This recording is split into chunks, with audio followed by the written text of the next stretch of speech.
Hello everyone, welcome to our channel. My self Srishti Agarwal. तो यहाँ पर मैं लेकर आई हूँ कक्षा 3 के लिए हिंदी सुमन भाग 1 के सब्जेक्ट हिंदी का पाठ्य पुस्तक का कंप्लीट सॉल्यूशन, जिसमें हम प्रत्येक चैप्टर को देख रहे हैं। प्रत्येक चैप्टर अध्याय का पर्टिकुलर उस वीडियो से रिलेटेड सभी क्वेश्चन आंसर्स देखते हैं, उस चैप्टर को समझते हैं। तो एक ही वीडियो में आपको सभी क्वेश्चन आंसर्स उस चैप्टर की व्याख्या मिल जाती है।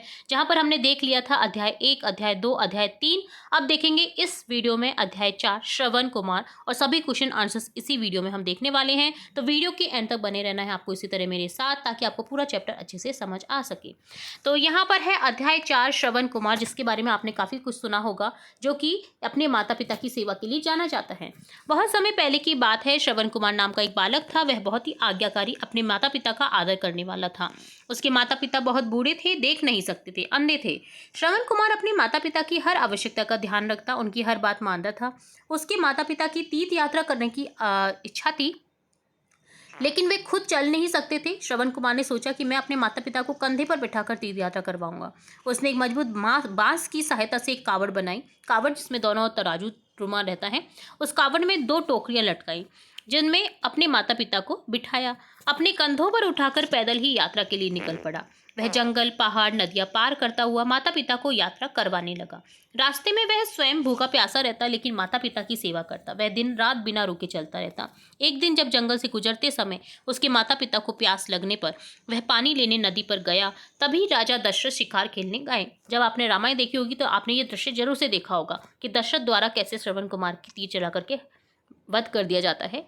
यानी उन्हें पता नहीं होता है, वो समझते हैं कि कोई जानवर पानी पीने के लिए आया हुआ है, यानी कोई आया हुआ है पानी पीने के लिए, तो वो बिना देखे समझे तीर चला देते हैं।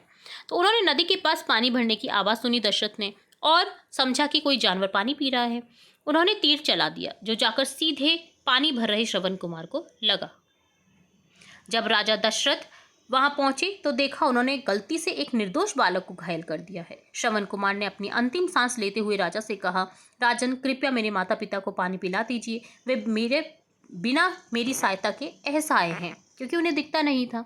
यह सुनकर राजा दशरथ का दिल भर आया। उन्होंने जल्दी से पानी लेकर उसके माता पिता को दिया, पूरी बात बताई। श्रवण कुमार के माता पिता अपने बेटे को खोने से बहुत दुखी हुए। उन्होंने भगवान से प्रार्थना की कि इस संसार को छोड़ दिया। श्रवण कुमार की ये कहानी हमें सिखाती है, माता पिता की सेवा सबसे बड़ी सेवा होती है। हमें हमेशा अपने माता पिता का सम्मान करना चाहिए। तो इस तरह से श्रवण कुमार के साथ साथ उनके माता पिता भी मृत्यु प्राप्त कर लेते हैं, और काफ़ी एक जो आप कह सकते हैं दयावान वाला ये प्रसंग है। आपने अगर रामायण देखी होगी तो किस तरह से राजा दशरथ को फिर श्राप मिलता है श्रवण कुमार के माता पिता के द्वारा, और वो 14 वर्ष का वनवास इसी तरह भोगते हैं जैसे वो राम को याद करते हुए मर जाते हैं। तो ये सभी दृश्य इसी से जुड़े हुए हैं। ठीक है, तो ये पूरी कहानी थी श्रवण कुमार की। अभ्यास कार्य देखेंगे इस चैप्टर का, जिसमें है आओ बात करें। इस कहानी से आपको क्या शिक्षा मिलती है, तो आंसर देखेंगे। इस कहानी से हमें यह शिक्षा मिलती है कि माता पिता की सेवा सबसे बड़ी सेवा होती है। हमें हमेशा अपने माता पिता का सम्मान करना चाहिए। अगला क्वेश्चन है, यदि आप श्रवण कुमार की जगह होते तो क्या करते? यदि मैं श्रवण कुमार की जगह होता तो मैं भी अपने माता पिता की सेवा करता, उनकी हर इच्छा को पूरा करने का प्रयास करता, जैसे श्रवण कुमार ने अपने माता पिता को तीर्थ यात्रा करवाई। माता पिता की सेवा क्यों महत्वपूर्ण होती है? तो आंसर लिखेंगे कि माता पिता की सेवा इसलिए महत्वपूर्ण होती है क्योंकि वे ही हमें जन्म देते हैं, हमारा पालन पोषण करते हैं और हमें जीवन में सही मार्ग दिखाते हैं। उनकी सेवा करना हमारा कर्तव्य है। यह हमें नैतिक मूल्यों की शिक्षा भी देता है। बचपन में जैसे हमारी सेवा की उन्होंने, तो वैसे ही हम जब वो बूढ़े हो जाते हैं तो हमारा कर्तव्य बनता है कि हम भी उनकी उसी तरह से सेवा करें जैसे उन्होंने की हमारी सेवा। ठीक है, अगला है सोचो और लिखो, जिसमें विकल्पात्मक क्वेश्चन है। 4 आपको ऑप्शन दिए गए हैं, जिसमें से एक करेक्ट है, तो आपको लिखना है। पहला है, श्रवण कुमार ने अपने माता पिता को कैसे यात्रा करवाई? तो आंसर हो जाएगा ग ऑप्शन, कांवड़ में बैठाकर। राजा दशरथ ने तीर क्यों चलाया? क ऑप्शन करेक्ट हो जाएगा, उन्होंने समझा कि कोई जानवर नदी में पानी पी रहा है। मिलान करेंगे, श्रवण कुमार का मिलान करेंगे। माता पिता की सेवा करता था। राजा दशरथ शिकार खेलने गए। माता पिता तीर्थ यात्रा करना चाहते थे। तीर श्रवण कुमार को लग गया। तो जो जुड़े थे उनसे हमने जोड़ दिया शब्दों को। रिक्त स्थान की पूर्ति कीजिए। श्रवण कुमार अपने माता पिता को किस में बिठाकर तीर्थ यात्रा करने निकला? कावड़ में बिठाकर तीर्थ यात्रा करवाने निकला। राजा दशरथ ने नदी से पानी की आवाज़ सुनकर क्या चला दिया था? तीर चला दिया। माता पिता की सेवा करना सबसे बड़ी सेवा होती है। अगला है रचनात्मक प्रश्न। आपको ये सोच करके बताना है, यानी आपकी गतिविधि के अकॉर्डिंग यहाँ पर आंसर देना है आपको, बट मैं आपको सारे क्वेश्चन के आंसर बताऊंगी। जैसे पहला क्वेश्चन है, अगर आपको अपने माता पिता के घरेलू कार्यों में सहायता करनी हो तो आप क्या क्या करेंगे? तो आंसर लिखेंगे कि मैं अपने माता पिता के घरेलू कार्यों में हाथ बटाऊंगा, जैसे साफ सफाई में मदद करना, खाना बनाने में सहायता करना, कपड़े धोने या सुखाने में मदद करना, छोटे भाई बहनों की देखभाल करना, मैं उनकी ज़रूरतों का ध्यान रखूंगा या रखूंगी, उनकी हर संभव मदद करने का कोशिश करूंगी या कोशिश करूंगी। यदि आपका कोई मित्र अपने माता पिता की सहायता नहीं करता है तो आप उसे कैसे समझाएंगे? तो मैं अपने मित्र को श्रवण कुमार की कहानी सुनाकर माता पिता की सेवा का महत्व समझाऊंगा। मैं उसे बताऊंगा या बताऊंगी कि माता पिता ने हमें जन्म दिया है और हमारा पालन पोषण किया है, इसलिए उनकी सेवा करना हमारा कर्तव्य है। मैं उसे यह भी समझाऊंगा कि माता पिता का आशीर्वाद हमारे जीवन में सुख और सफलता लाता है। अगला क्वेश्चन है, एक समूह बनाकर यह चर्चा करें कि आप कैसे समाज सेवा कर सकते हैं। तो हमारा समूह मिलकर समाज सेवा के लिए कई कार्य कर सकता है, जैसे वृद्धाश्रम में जाकर बुजुर्गों की सेवा करना, उनका मनोरंजन करना, गरीब और जरूरतमंद लोगों को भोजन, कपड़े और शिक्षा प्रदान करना, पर्यावरण संरक्षण के लिए पेड़ लगाना, स्वच्छता अभियान चलाना, प्राकृतिक आपदाओं से प्रभावित लोगों की मदद करना। अगला चौथा प्रश्न है, श्रवण कुमार ने अपने माता पिता की सेवा के लिए समय निकाला, आप अपने परिवार और पढ़ाई के बीच कैसे संतुलन बनाकर चलेंगे?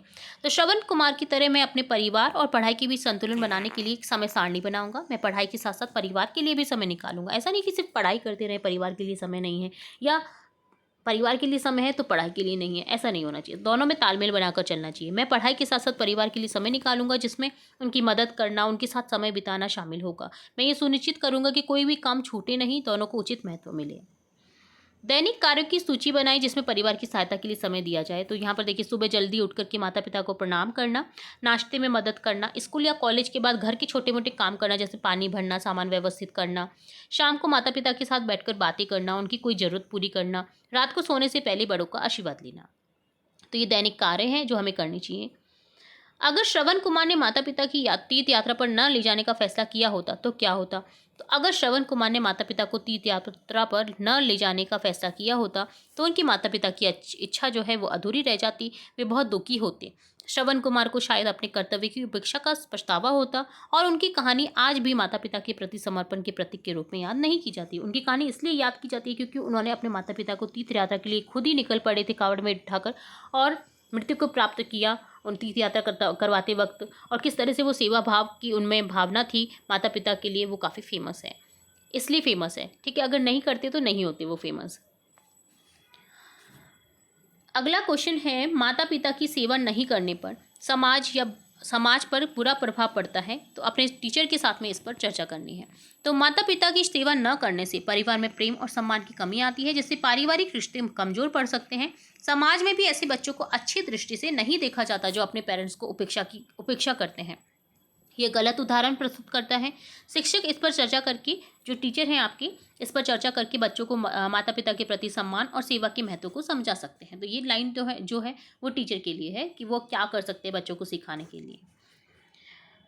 नेक्स्ट है भाषा की बात, जिसमें सूची अ और सूची ब में दिए गए शब्दों का उच्चारण कर मिलान कीजिए। अपने शिक्षक या साथियों के साथ मिलकर के इसमें अंतर पता कीजिए। तो देखिए, मिलान करना है, अंतर पता करना है। देखिए, दिल, बिल, सुंदर, बंदर, झटपट, नटखट, मजेदार, ठेकेदार, तड़का, लड़का, तो एक तरह से राइमिंग वर्ड दिख रहे हैं जो कि हम इंग्लिश में पढ़ते हैं। तो देखिए, दिल में द की ध्वनि है जबकि बिल में ब की ध्वनि है।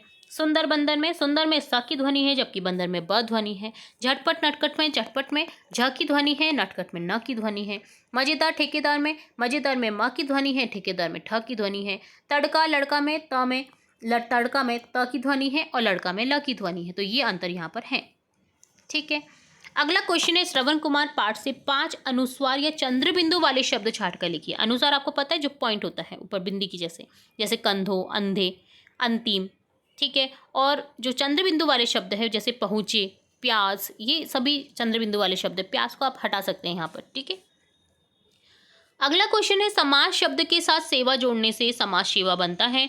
इसी प्रकार सेवा शब्द जोड़ करके 2 नए शब्द बनाए, जैसे देश सेवा, जन सेवा।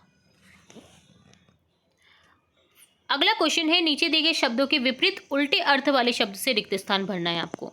ठीक है, जैसे हमें बड़ों का अपमान का क्या हो जाएगा, सम्मान करना चाहिए। एक रात का हो जाएगा दिन, एक दिन हम मेला देखने गए। उसने कमजोर का हो जाएगा विलोम शब्द मजबूत। बांस की सहायता से एक कावड़ बनाई, उसने मजबूत बांस की सहायता से एक कावड़ बनाई। पहला दुख का हो जाएगा सुख, निरोगी काया। ठीक है, तो यहाँ पर आपको करेक्ट कर देना है, ये रोग नहीं है, ये सुख हो जाएगा यहाँ पर।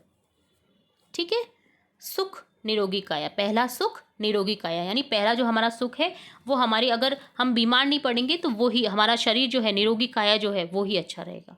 ठीक है, तो ये डन होता है आपका कंप्लीट सॉल्यूशन चैप्टर 4 जो अध्याय 4 था। होप सो आपको पूरा वीडियो अच्छे से समझ आया होगा। उम्मीद है आपको वीडियो पसंद आया होगा। वीडियो अगर थोड़ा भी पसंद आया है तो वीडियो को लाइक करें, वीडियो को शेयर करें अपने फ्रेंड्स के साथ में, और चैनल को सब्सक्राइब करें। बेल आइकन पर क्लिक करना बिल्कुल ना भूलें, ताकि मैं नेक्स्ट अध्याय जब भी अपलोड करूँ तो तुरंत से आपको नोटिफिकेशन के थ्रू मिल सके। फिर मिलेंगे नई वीडियो के साथ, तब तक के लिए धन्यवाद।